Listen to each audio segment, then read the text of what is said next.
Frère Émile Valéjot, dominicain à Strasbourg, dominicain depuis 25 ans, après avoir rencontré les frères à Jérusalem dans les années 88-93, lorsque j'étais en poste là-bas sur un projet muséographique. Je suis un ancien élève de l'école du Louvre et de la Sorbonne, et donc après cette mission muséographique à Jérusalem-Est, j'ai frappé à la porte des Dominicains, poursuivi le cursus d'études de théologie en conséquence, et je suis arrivé à Strasbourg en 1999. Et jusqu'à cette année 2019, j'ai donc dirigé le centre Emmanuel Mounier, qui est notre centre de conférence des frères dominicains à Strasbourg, dans un registre pluridisciplinaire. Et depuis 2006, je dirige et anime le Rhin Mystique, qui est un programme de valorisation du patrimoine spirituel de l'Alsace et des deux rives du Rhin, qui sous forme d'expositions, de lectures-concerts, de conférences, en partenariat avec nombre d'institutions strasbourgeoises et alsaciennes, permet de revenir aux sources donc, des grands auteurs qui ont donné une âme peut-être à l'Alsace, mais aussi à l'Europe tout entière, grâce aux influences qu'ils ont pu avoir entre le XIIe et le XXe siècle. En Alsace, nous sommes peu. Il n'y en a plus qu'un aujourd'hui à Strasbourg, le couvent des Dominicains de Strasbourg, sachant que le premier couvent fondé en 1224 a été fermé en 1521 à l'initiative de Martin Bucer. Et Martin Bucer était un dominicain de Célestat qui a institué la réforme à Strasbourg. Donc entre 1521 et 1927, il n'y a plus de dominicains à Strasbourg. Alors, ils sont revenus à Strasbourg en 1927 et donc ont institué le petit couvent donc, du boulevard de la Victoire face au jardin de l'Observatoire, où se trouve le centre Emmanuel Mounier, que j'ai dirigé une vingtaine d'années. Sachant que des dominicains, à Colmar, ils ont perduré par leur présence, autant que les sœurs dominicaines d'Unterlinden, ou les sœurs Sainte-Catherine, jusqu'à la Révolution française, jusqu'à la nationalisation des biens de l'Église. Aujourd'hui en Alsace, de moniales dominicaines, il n'y a plus que les sœurs dominicaines de Orbey, qui sont les héritières des sœurs dominicaines d'Unterlinden, du couvent Saint-Jean-Baptiste d'Unterlinden de Colmar. Donc deux petites communautés qui témoignent encore de cette vitalité tout à fait étonnante. Et je dois dire aussi que dans l'histoire dominicaine, c'est une vitalité assez singulière, que celle qui a été vécue dans cette région et en Alsace en particulier, par rapport à d'autres contrées, Italie, Espagne ou Pologne, pour des territoires plus à l'est. Nous sommes au XXIe siècle. On observe depuis quelques décennies sur l'ensemble du territoire français, de la France de l'intérieur comme on dit, mais sur l'ensemble du territoire européen en général, une déchristianisation qui touche autant les sphères catholiques que les sphères protestantes, avec des communautés qui se résorbent dans l'une et l'autre confession. Et effectivement, en Alsace, on observe un phénomène à retardement par rapport à la France de l'intérieur, peut-être causé, nourri par le fait du concordat. Il y a une plus grande connivence entre société civile et Église qui fait que les choses ont perduré ou perdurent encore un peu plus longtemps. Mais la sécularisation qu'on observe en Occident ne cesse d'avancer et donc elle touche l'Alsace comme d'autres contrées et on observe depuis quelques décennies et puis une petite accélération cette dernière décennie du XXIe siècle, effectivement une déchristianisation avec de plus petites communautés, voire de disparition de communautés religieuses. On n'est plus du temps du du haut Moyen-Âge et du XIVe siècle, hein, où on appelait donc cette vallée rhénane, et en particulier ce tronçon du Rhin supérieur au niveau de l'Alsace, la Pfaffengasse, la rue des curés. Hein. Donc il y a un manque de vocation manifeste qui correspond effectivement à un affaissement du tissu des fidèles, tissu ecclésial des fidèles en général. En Alsace, il y a une tradition de l'église luthérienne de la confession d'Augsbourg. Il y a aussi une tradition donc, réformée, qui a eu différentes heures en Alsace. Et notamment, n'oublions pas que cette communauté réformée était très importante entre 1880 et 1918. De par tous ces fonctionnaires prussiens qui avaient afflué en Alsace allemande et qui sont repartis 22 novembre 18 sur le pont de Kehl avec juste une valise, 300 000 personnes comme cela. Donc un affaissement tout à coup de cette communauté réformée, une communauté donc de la confession d'Augsbourg qui avait encore bien pignon sur rue. Et puis, par ailleurs, on voit peindre ces communautés évangéliques qui dérogent donc du cadre institutionnel du Concordat. Elles ne sont pas incluses, effectivement, parce qu'en sus des institutions donc, du XIXe siècle, elles ne font pas partie, effectivement, de cette sphère des églises institutionnelles. Donc, il y a... Là, en tant que catholique, je ne peux pas parler à la place d'un protestant. Il y a évidemment des petites tensions et des incompréhensions sur lesquelles je laisserai parler un représentant donc, de la communauté de la confession d'Augsbourg ou de l'Église réformée. Enfin, quoi qu'il en soit, de la communauté actuelle de l'Union des églises protestantes d'Alsace et de Lorraine. On arrive à un moment charnière et particulièrement important et fascinant, c'est c'est l'arrivée de Maître Eckhart à Strasbourg en 1313, et qui est l'acte de naissance, la date de naissance, si je puis m'exprimer ainsi, de la mystique rhénane. Et d'une mystique rhénane qui ne se referme pas sur sa réalité même de spiritualité à une époque donnée. C'est un vecteur de pensée qui va traverser les siècles d'une manière tout à fait étonnante et nourrir différentes formes de pensée, que ce soit la philosophie, la théologie, les arts. Donc Maître Eckhart, je rappellerai qu'il est né vers 1260, aux lisières de la forêt de Thuringe, près d'Erfurt, et c'est d'ailleurs au couvent des dominicains d'Erfurt qu'il grandit en tant que frère prêcheur, avant de rejoindre le couvent de Cologne où il étudie auprès d'Albert le Grand. Et donc il hérite d'Albert le Grand cette capacité de savoir encyclopédique de cette figure médiévale tout à fait étonnante, trop peu connue aujourd'hui parce que c'est foisonnant. Mais Maître Eckhart en ressaisit donc l'essence de la pensée. Avant de se rendre à Paris, parce qu'un maître en théologie ne peut que passer à Paris, Paris, la Sorbonne, c'est vraiment le lieu où l'on fait de la théologie au Moyen-Âge. Et Maître Eckhart va enseigner 2 fois à Paris, ce qui est très rare. Et son prédécesseur dans ce registre-là, c'est saint Thomas d'Aquin. Et donc saint Thomas d'Aquin, qui est la somme du savoir au XIIIe siècle, voit son corollaire au XIVe siècle en la figure même de Maître Eckhart. Alors Maître Eckhart fait 2 séjours à Paris en 1294, puis en 1311, 1311-1313, avant de rejoindre Strasbourg, donc en 1313. Soit dit en passant, si nous avons été attentifs, en 1310, Marguerite Porret est exécutée à Paris. Maître Eckhart arrive en 1311. Or, si on fait attention à l'œuvre de Maître Eckhart, on trouve des connivences avec la pensée de Marguerite Porret.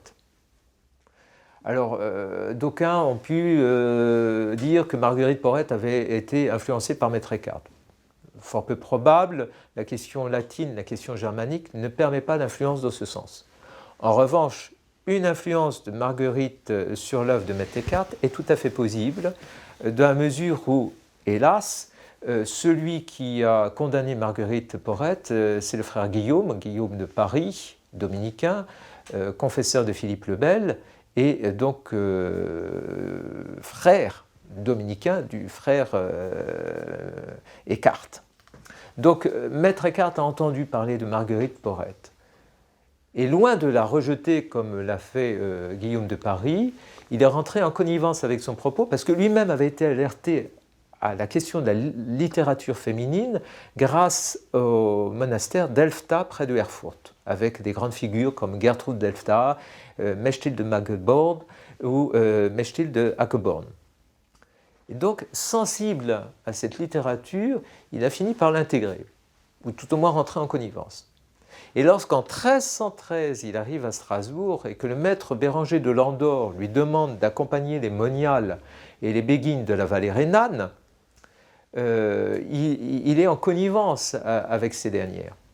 Et lui, le maître en théologie de l'école de Paris, va abandonner le latin pour s'exprimer en Mittelhochdeutsch, en langue vernaculaire, et va intégrer dans sa mode de pensée l'expression littéraire, voire poétique, de ces béguines dans sa prédication allemande en Mittelhochdeutsch.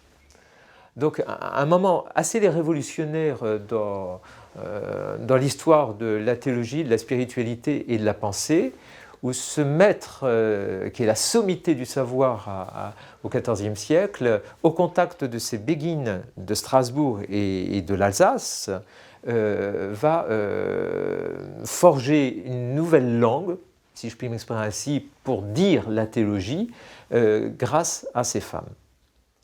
Et pendant une dizaine d'années, Maître Eckhart va prêcher donc à Strasbourg, à Colmar, dans d'autres villes, jusqu'à Bâle, dans ce registre tel que je viens de l'évoquer, ce qu'on appelle la mystique rhénane, avec l'un ou l'autre disciple, Henri Suzeau ou Jean Toller, qui est originaire de Strasbourg.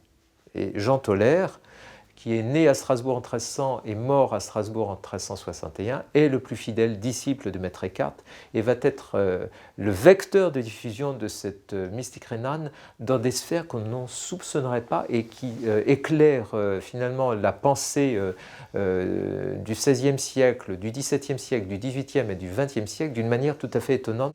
Donc c'est grâce à Jean Toller qu'il y a une diffusion de la pensée de Maître Eckhart. Alors, Maître Eckhart, dont je vous ai dit qu'il enseigne et prêche à Strasbourg, en Alsace, entre 1313 et 1323, avant de rejoindre Cologne, où, à contrario de tout ce qu'on pouvait attendre, sa parole est soupçonnée d'hérésie, dans un procès tout à fait étonnant qui a défrayé la chronique, puisque c'était la sommité de la théologie qui tout à coup, en tant que dominicain par ailleurs, était sur les bancs des accusés de l'Inquisition, d'un procès qui a commencé à Cologne, il a perduré à la demande de Maître Eckhart, qui d'ailleurs s'est amendé sur certaines réalités avec beaucoup d'humilité, qui a été transporté, ce procès, en Avignon. Et avec un épilogue malheureux, donc la bulle In Agro Dominico du pape Jean XXII du 27 mars 1329, stigmatisant 17 propositions de Maître Eckhart, mais sans condamner ni l'œuvre ni la personne. Quoi qu'il en soit, Jean XXII a concédé à l'archevêque de Cologne, Henri de Vernenbourg, que la parole de Maître Eckhart soit interdite sur son archidiocèse. En revanche, sur l'archidiocèse de Mayence, dont dépend Strasbourg, la parole de Maître Eckhart peut être largement diffusée. Et le premier à les diffuser, c'est Jean Toller. Et il n'y a pas plus strasbourgeois, plus alsacien que Jean Toller, qui a très bien compris où se trouvaient les difficultés de perception de la pensée et de l'élocution de Maître Eckhart, donc en faisant passer le latin en allemand, donc une certaine concept de la théologie pouvait être mal compris. Alors, Jean Tolère utilise la pédagogie de l'image, et grâce à cette pédagogie de l'image, du quotidien le plus ordinaire, et bien enracinée en Alsace, du coup l'image de la vigne, l'image du Rhin, l'image de la construction de la cathédrale, et bien d'autres encore que reconnaîtrait un bon Alsacien, notamment le tonneau de vin. Mes sœurs, soyez comme un beau tonneau de vin. Pour accueillir le bon vin, il faut qu'il n'y ait pas de l'eau qui croupit au fond. Alors videz-vous de vous-même, comme on vide le tonneau de vin, afin d'accueillir Dieu, pour être véritablement capax Dei, comme le dirait un théologien de l'école de Paris, soyez vide pour accueillir effectivement la grâce. Donc un homme de la terre, d'Alsace, Jean Tolère, qui diffuse cette pensée de Maître Eckhart, qu'il cite comme un aimable maître, que l'on a compris à partir du temps, alors qu'il parlait du point de vue de l'éternité, et avec ces sermons, qu'ils soient prêchés à Strasbourg, à Bâle, à Cologne, n'en déplaise à Henri de Wernenburg, archevêque de Cologne, Jean Tolère diffuse la pensée de Maître Eckhart, celle qui est née à Strasbourg et que lui, alsacien, redit avec sa verve alsacienne. Alors, on a un campus aujourd'hui de Jean Tolère de 83 sermons. On peut lui attribuer un certain nombre de petits traités et poésies, ce que n'ont pas manqué de faire d'autres auteurs, et qui ont eu une incidence particulière et tout à fait intéressante. N'oublions pas que Jean Tolère prêche en Alsace au moment de la peste noire. La peste noire arrive à Marseille en 1347. Elle arrive à Strasbourg en 1349. On sait l'hécatombe que représentait la peste noire sur le continent européen. Et alors que tout s'écroule pour les hommes et les femmes de ce temps, face à la maladie, face à la famine, puisqu'il n'y a plus de bras pour faire les récoltes, face aussi à des dissensions entre le pape et l'empereur du Saint-Empire. Pour ces hommes et ces femmes, tout s'écroule et on ne peut s'appuyer sur rien. Or, la parole de Jean Tolère, qui invite à rechercher au fond de soi, en tant que disciple de Maître Eckhart, ce lieu d'inviolabilité sur lequel rien ne peut faire violence, et qui est ce Urgrund sur lequel, plus exactement, peut s'appuyer le Grund, le fond de l'homme. Grâce à cette parole, Jean Tolère va donner à ces hommes et ces femmes un moyen de demeurer des vivants face aux situations les plus néfastes qui soient devant elles. Et sa parole, dans un temps de crise, va être un lieu source qui va perdurer pendant des siècles et notamment revenir à des temps de crise particuliers. Veuillez m'excuser. Donc, Jean Tolère, héritier de Maître Eckhart, diffuse cette mystique rhénane, qui est un lieu sur lequel, un topos, sur lequel tous peuvent s'appuyer pour demeurer des vivants au sein de leur société, sans la fuir, en lui offrant un visage. Et comme par hasard, au XVIe siècle, un certain Martin Luther édite en 1516 la théologie germanique, Deutsche Theologia, que l'on attribue à Jean Tolère. Et dans sa préface, Martin Luther considère Jean Tolère comme aussi important que Saint Paul et Saint Augustin, ce qui n'est pas banal. Et donc, dans la tradition protestante luthérienne, cette parole des mystiques rhénans, née et enracinée en Alsace, va passer sur tout le territoire germanique et protestant. Quelques décennies après, en 1543, vous avez trois amis à la Chartreuse de Cologne qui s'appellent Nicolas Eschius, Laurent Surius et Pierre Canisius, lequel Pierre Canisius est un disciple de saint Ignace de Loyola. Alors ces trois amis, dans cette Chartreuse de Cologne, qui est un bastion catholique face à la réforme protestante, pense que pour une réforme de l'Église, il faut une réforme de la société, et pour une réforme de la société, il faut d'abord une réforme de l'homme intérieur. Et il désigne Jean Tolaire comme celui qui a prêché par excellence la réforme de l'homme intérieur. Et donc, ils vont traduire en latin cette œuvre en Mittelhochdeutsch, qui va se diffuser sur tout l'ensemble du territoire européen, que ce soit l'Italie, la France ou l'Espagne.